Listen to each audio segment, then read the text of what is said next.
नमस्कार, मैं हरी। आप देख रहे हैं डिजिटल न्यूज झारखंड। आइए जानते हैं झारखंड के प्रमुख खबरों के बारे में। इससे पहले से छोटी सी निवेदन की, अगर आप चैनल में नए हैं तो चैनल को सब्सक्राइब अवश्य कर लें ताकि झारखंड की हर छोटी बड़ी खबर आप तक पहुंचा सकें। तो चलिए शुरू करते हैं आज की पहली और बड़ी खबर से। मैया सम्मान योजना को लेकर हेमंत कैबिनेट का महत्वपूर्ण फैसला। अब आधार से बैंक खाता लिंक न होने पर भी मिलेगी राशि। जी हां, झारखंड में मैया सम्मान योजना का लाभ अब उन महिलाओं को भी मिलेगा जिनका अकाउंट आधार नंबर से लिंक नहीं है। हेमंत सरकार ने वैसी सभी महिलाओं को मार्च 2025 तक समान राशि देने का फैसला किया है। मुख्यमंत्री हेमंत सोरेन के नेतृत्व में मंगलवार 25 मार्च को हुई कैबिनेट की बैठक में मंत्रिपरिषद ने दिसंबर 2024 तक आधार लिंक बैंक खाता की अवधि बढ़ाते हुए इसे मार्च 2025 तक के लिए बढ़ाने की मंजूरी दी है। मुख्यमंत्री मैया सम्मान योजना में किए गए इस आंशिक संशोधन की जानकारी कैबिनेट सचिव वंदना डांडिल ने दी है।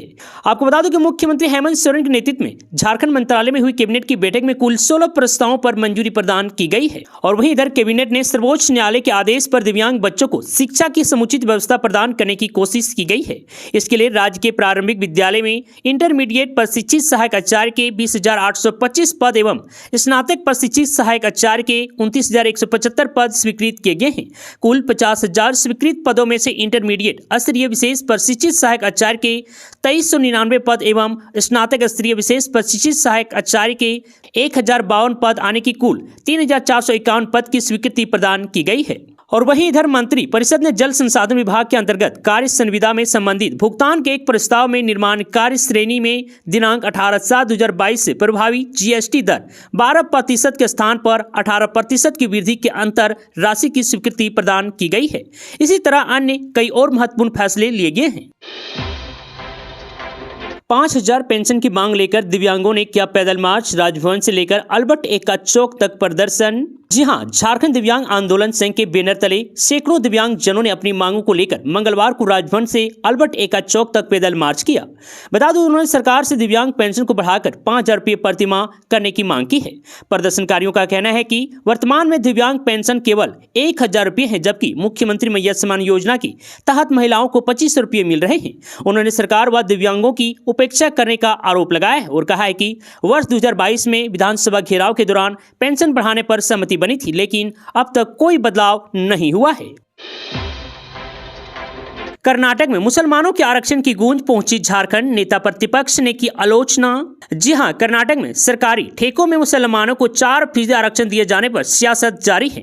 बीजेपी इसका विरोध कर रही है तो कांग्रेस एवं अन्य गैर भाजपा दल इसका समर्थन कर रहे हैं। कर्नाटक से चलकर झारखंड पहुंचा यह मुद्दा जोर पकड़ने लगा है। नेता प्रतिपक्ष बाबूलाल मरांडी ने इसकी आलोचना करते हुए कहा कि संविधान में कहीं भी यह प्रावधान नहीं है कि धर्म के आधार पर आरक्षण हो। नेता प्रतिपक्ष ने कहा कि संविधान में प्रावधान नहीं रहने के बावजूद कर्नाटक में सरकारी ठेके में मुसलमानों को 4% आरक्षण देने का फैसला किया गया है। इससे यह दर्शाता है कि संविधान में संशोधन हो। उन्होंने कहा कि संविधान में तोड़ मरोड़ करना कांग्रेस की आदत रही है। और वहीं कांग्रेस नेता और राज्य के स्वास्थ्य मंत्री डॉक्टर इरफान अंसारी ने कर्नाटक में मुसलमान को 4% आरक्षण दिए जाने का समर्थन करते हुए कहा है कि भाजपा शासित राज्यों में मुसलमानों के साथ सोतला व्यवहार किया जाता है, उनके साथ ज्यादती की जाती है और उनका हक छीना जाता है। इस वजह से वहां का मुसलमान समाज में सबसे नीचे हो गया है। उन्होंने कहा कि कांग्रेस की सरकार में कभी भी भेदभाव नहीं किया और सबको साथ लेकर चलने का काम किया।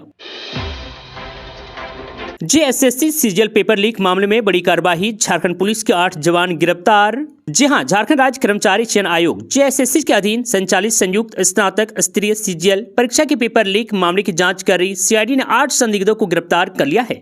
बता दूं, गिरफ्तार आरोपितों में झारखंड पुलिस की इंडियन रिजर्व बटालियन 8 गोड्डा के 5 जवान, असम राइफल का 1 जवान, गिरा रक्षा वाहिनी का 1 जवान व असम राइफल के जवान का भतीजा शामिल है। पेपर लीक मामले का कथित मास्टरमाइंड गोरखपुर का निवासी है, जिसकी तलाश अभी भी जारी है। बता दूं, अपराध अनुसंधान विभाग सीआईडी ने जारी प्रेस में बताया कि 21 सितंबर 2024 व 22 सितंबर 2024 को राज्य के सभी जिलों में जेएसएससी सीजीएल की परीक्षा 3 पालियों में आयोजित की गई थी। बता दूं कि सीजीएल परीक्षा के पेपर में कथित धोखाधड़ी व सीजीएल परीक्षा के उम्मीदवार के साथ धोखाधड़ी व दिग्भ्रमित करने, प्रश्न पत्र देने के नाम पर धन उगाही का मामला सामने आया है। सीआईडी ने 1 जनवरी को प्राथमिकी दर्ज की थी। अनुसंधान के क्रम में पता चला कि परीक्षा के पूर्व ही एक गिरोह के सदस्यों ने अभ्यर्थियों को सीजीएल के प्रश्न पत्र देने के नाम पर धन उगाही की गई थी। आपको बता दूं कि इसमें आम जन में सीजीएल प्रश्न पत्र लीक के संबंध में अफवाह का सुबुहार शुरू हो गई थी। अनुसंधान के क्रम में ही यह खुलासा हुआ है कि इस गिरोह का तथाकथित सरगना गोरखपुर का निवासी है। बता दूं इसके बाद ही कांड के अपराधमिकी 8 अभियुक्तों को सीआईडी ने सोमवार को गिरफ्तार किया है। हजारीबाग में रामनवमी जुलूस की तैयारी, 15 ड्रोन कैमरे से होगी निगरानी। जी हां, जिले में ऐतिहासिक रामनवमी को लेकर प्रशासनिक तैयारियां शुरू हो चुकी है। दूसरी ओर राम भक्त भी इस वर्ष रामनवमी को कैसे खास बनाया जाए, इसे लेकर रूपरेखा तैयार कर रहे हैं। जिले में 6 अप्रैल को रामनवमी का जुलूस निकलेगा। जुलूस 8 अप्रैल की देर रात तक चलेगा। ऐसे में सुरक्षा को लेकर पुख्ता इंतजाम किए जा रहे हैं। बता दूं कि हजारीबाग की रामनवमी 110 वर्ष से भी अधिक पुरानी है। शांतिपूर्ण ढंग से रामनवमी संपन्न कराना जिला प्रशासन के लिए एक चुनौती भरा काम होता है। 36 घंटे लगातार जुलूस में लाखों की संख्या में राम भक्त परंपरागत हथियार के साथ कौशल दिखाते हैं। इस बार जिले में 108 अखाड़ा का जुलूस निकलेगा। ऐसे में सुरक्षा को लेकर विस्तृत इंतजाम किए जा रहे हैं। बता दूं जुलूस मार्ग में लगभग 15 ड्रोन कैमरे से नजर रखी जाएगी। सुरक्षा को लेकर खास करके गवार टोली चौक से जामा मस्जिद रोड तक यह ड्रोन कैमरे पूरे जुलूस के दौरान सक्रिय रहेगा। डोभा निर्माण के लिए रिश्वत मांग रहा था बीपीओ। गढ़वा के रमना प्रखंड में 12,000 रुपये लेते एसीबी ने किया गिरफ्तार। जी हां, पलामू भ्रष्टाचार निरोधक ब्यूरो ने गढ़वा जिले के रमना प्रखंड में एक बड़ी कार्रवाई की है। ब्यूरो ने प्रखंड कार्यक्रम पदाधिकारी बीपीओ को 12,000 रुपये की रिश्वत लेते रंगों हाथ गिरफ्तार किया है। बता दें कि मामला रमना प्रखंड के हरदाकला गांव का है। यहां के निवासी शिवशंकर राम ने एसीबी में शिकायत दर्ज कराई थी। उन्होंने बताया कि उनकी मां जितनी देवी के नाम से डोभा का निर्माण कार्य स्वीकृत हुआ था। इस योजना को शुरू करने और उपयोगिता प्रमाण पत्र पर हस्ताक्षर के लिए बीपीओ प्रभु कुमार ने 12,000 रुपये रिश्वत की मांग की थी। एसीबी ने शिकायत की जाँच की और सही पाया गया। इसके बाद 24 मार्च 2025 को मामला दर्ज किया गया। अगले दिन 25 मार्च को एसीबी की टीम ने दंडाधिकारी और 2 स्वतंत्र गवाहों को मौजूदगी में जाल बिछाया। बीपीओ प्रभु कुमार को शिवशंकर राम से 12,000 रुपये की रिश्वत लेते हुए रंगे हाथों पकड़ लिया। इस दिन तक करा लें अपना कार्ड की ई-केवाईसी, नहीं तो नहीं मिलेगा राशन। खाद्य सार्वजनिक वितरण एवं उपभोक्ता मामले विभाग झारखंड सरकार की ओर से राष्ट्रीय खाद्य सुरक्षा अधिनियम से आच्छादित लाभुकों का 100% ई-केवाईसी आवश्यक है। ई-केवाईसी पूर्ण कराने की अंतिम तिथि 31 मार्च तक निर्धारित है। बता दूं कि सभी गुलाबी एवं पीला राशन कार्डधारी लाभुक अपने नजदीकी डीलर से ई-केवाईसी करा लें निर्धारित तिथि तक। इस ई-केवाईसी पूर्ण नहीं कराने वाले लाभुकों का नाम राशन कार्ड से विलोपित किया जाएगा। आपको बता दूं कि ये बातें पलामू उपायुक्त शशि रंजन ने कही है। वे आज समाहरणालय परिसर से जागरूकता रथ को हरी झंडी दिखाकर रवाना कर रहे थे। मौके पर आपूर्ति पदाधिकारी प्रीति किस्कू सहित अन्य उपस्थित थे। सदन में गूंजा निजी सेक्टर में 75% आरक्षण का मुद्दा। विधायक जयराम महतो के सवाल से श्रम विभाग की खुली पोल। जी हां, झारखंड बजट सत्र के 18वें दिन प्रश्नकाल के दौरान डुमरी से जेएलकेएम विधायक जयराम महतो ने निजी कंपनियों में 75% स्थानीय को नियोजन देने का मामला उठाया। बता दूं कि विधायक जयराम महतो ने कहा कि 11 दिसंबर 2024 को हाईकोर्ट ने झारखंड राज्य के निजी क्षेत्र में स्थानीय उम्मीदवारों का नियोजन अधिनियम 2021 के अनुपालन पर अंतिम रोक लगा दिया है। लेकिन विभाग के जवाब के मुताबिक हाईकोर्ट के फैसले से पूर्व तक 2,40,000 लोग पे रोल में नामित हैं। इनमें से करीब 53,000 लोग झारखंड के निवासी हैं। बता दूं इससे साफ है कि झारखंड सरकार इस कानून को सख्ती से लागू करने में सफल नहीं हुई है। उन्होंने पूछा कि कहीं 2002 में बनी नियोजन नीति का हाईकोर्ट में जो हसन हुआ है, क्या वही हाल इस कानून का होगा? ऐसी स्थिति में सरकार को क्या करना चाहिए? इस पर श्रम नियोजन, प्रशिक्षण एवं कौशल विकास विभाग के मंत्री संजय प्रसाद यादव ने कहा कि यह मामला हाईकोर्ट में है। 26 मार्च 2025 को इस पर फिर से सुनवाई होनी है। लिहाजा कोर्ट के अगले आदेश के आधार पर ही सरकार आगे कोई फैसला लेगी। कुल 2.5 लाख में से सिर्फ 53,000 नौकरियां स्थानीय के देने के सवाल पर मंत्री का कांग्रेस ने बचाव किया। झारखंड में एचआईवी तेजी से पसार रहा है पांव। सिर्फ धनबाद में 11 महीने में 55 मरीजों की मौत।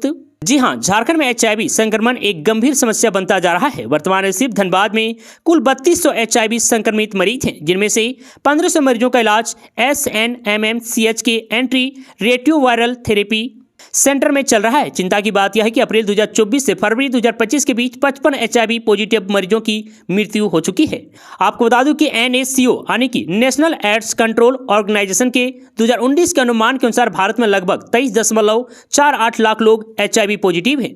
झारखंड में यह संख्या राष्ट्रीय औसत 0.22% थोड़ी अधिक है।